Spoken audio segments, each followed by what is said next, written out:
ओम नमः शिवाय। हर हर महादेव। शिव शंभु अपने भक्तों पर सदा अपनी कृपा दृष्टि बनाए रखें। आज हम शिव महापुराण का रुद्र संहिता का 15वां अध्याय करेंगे। 15वां अध्याय कैलाश और वैकुंठादि की उत्पत्ति का वर्णन। नारद जी बोले, हे सुरश्रेष्ठ ब्रह्मा जी, आपने हमको जो अद्भुत और परम पवित्र कथा सुनाई है, इसके लिए आपको धन्यवाद है। अब इसके अनंतर और भी जो चरित्र और सृष्टि का प्रकार है, वह सब सुनाने की कृपा कीजिए। सूत जी बोले, यह तो आपने अच्छी बात पूछी है। इसके पश्चात जो कुछ हुआ और जैसा मैंने सुना है, वैसा आपसे कहता हूँ। ब्रह्मा जी बोले, जब सनातन शिव जी अंतर्ध्यान हो गए, तब मैं और विष्णु जी अत्यंत सुख को प्राप्त हुए। फिर मैंने हंस का और विष्णु जी ने बारह का रूप धारण कर सृष्टि के लिए लोकों के रचने का विचार किया। इस पर नारद जी ने पूछा कि आप दोनों ने अन्य रूपों को छोड़कर हंस और वाराह का रूप क्यों धारण किया? इसका क्या कारण था? सूत जी कहते हैं कि तब शिवजी के चरण कमलों का स्मरण कर ब्रह्मा जी बोले, हंस की ऊपर जाने की गति निश्चल होती है और तत्व अतत्व के विभाग में उसे क्षीर नीर जैसा ज्ञान करने की बुद्धि होती है। हंस ज्ञान और अज्ञान के तत्व का निर्णय करने में समर्थ है। इसी कारण मुझ ब्रह्मा ने हंस का रूप धारण किया और बारह की गति नीचे जाने में निश्चल होती है। इसी कारण विष्णु जी ने वनचारी वाराह का रूप धारण किया। इस रूप द्वारा विष्णु जी ने भव कल्प रचना चाहा। उसी दिन से यह 12 कल्प कहलाया। हे नारद, तुम्हारे एक प्रश्न का उत्तर हो चुका। अब सृष्टि की रचना विधि सुनो। जब शिवजी अंतर्ध्यान हो गए, तब मैं शिवजी को नमस्कार कर विष्णु जी के ज्ञान को प्राप्त हुआ।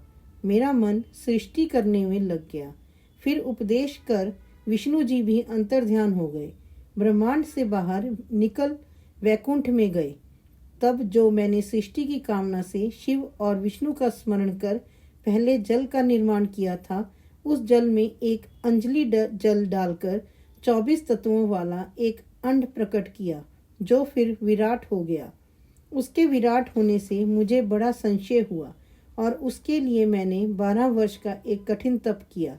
इस तप से मैंने केवल विष्णु जी का ध्यान किया। तब श्री विष्णु जी प्रकट होकर मेरे अंगों को स्पर्श करते हुए बोले कि हे ब्राह्मण, मैं तुम पर प्रसन्न हूँ। शिवजी के प्रसाद से मेरे लिए कुछ भी अदेय नहीं है। जो चाहो मुझसे वर मांगो। मैंने कहा, शिवजी ने मुझे आपके ही आश्रित किया है और उन्होंने जो कहा है वही मांगता हूँ।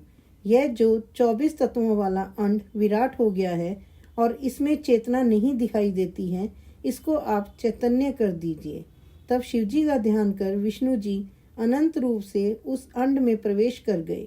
फिर तो उस अंड से सहस्त्रों शिर, सहस्त्रों नेत्र और सहस्त्रों चरण सहित अवयव निकलकर पृथ्वी को चारों ओर से घेर लिए। विष्णु जी 7 लोकों के अधिपति हो गए। शिवजी ने उन्हें अपने कैलाश के ऊपर स्थान दिया। कैलाश वह स्थान है जिसका कभी भी नाश नहीं होता। सुतरां मैं सृष्टि रचने लगा। तब पहले पाप की सृष्टि उत्पन्न हुई, जिसमें अविद्या और तम की प्रधानता थी। उसमें मैंने स्थावरों की रचना की। फिर मैं मुख्य सृष्टि की रचना के लिए शिवजी का ध्यान करने लगा। तब तिरछे चलने वाले जीव प्रकट हुए। इनसे भी मुझे संतोष न हुआ। तब मैंने सात्विकी देवताओं की सृष्टि की, परंतु इससे भी कार्य साधन नहीं हुआ। अतः मैंने शिवजी की आज्ञा से रजोगुण वाले मनुष्यों की सृष्टि की। इस प्रकार जब मेरी 5 प्रकार की सृष्टि हो गई, तब मैंने सर्गों की रचना का विचार किया। तब महत् सर्ग, सूक्ष्म, भौतिक सर्ग और तीसरा वैकारिक सर्ग उत्पन्न हुआ। फिर वैकारिक सर्ग से प्राकृतिक सृष्टि 8 प्रकार की हुई और जब इसी प्रकृति से विकृति हुई, तब नवा कुमार सर्ग हुआ, जिसका वर्णन करना कठिन है।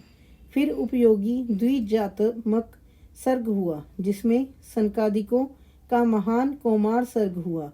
ये सनकादि मेरे ऐसा मानस पुत्र हुए जिनमें की महान वैराग्य संपन्न था। जब मैंने उनसे सृष्टि रचने को कहा, तो उन्होंने वैराग्य दिखाया। इससे मुझे अत्यंत क्रोध आया। यहाँ तक कि मेरे नेत्रों से आंसू की बूंदें टपकने लगी। तब विष्णु जी ने आकर मुझे समझाया कि शिव जी का तप करो। मैंने बड़ा तप किया।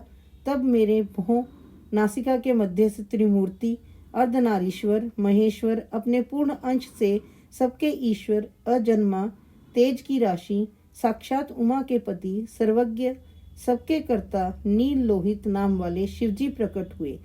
उन्हें देखकर मैं प्रसन्न हुआ और कहा कि अब आप ही अनेक प्रकार की सृष्टि कीजिए।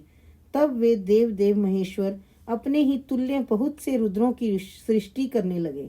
यह देख मैंने उनसे फिर कहा कि हे देव देव, अब आप जन्म मरण वाली प्रजाओं की रचना करें।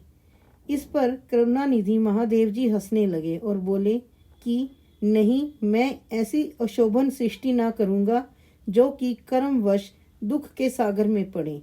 मैं तो दुखियों का उद्धारक हूँ और उनकी अच्छी तरह गुरु मूर्ति के द्वारा ज्ञान प्राप्त कराता हूँ।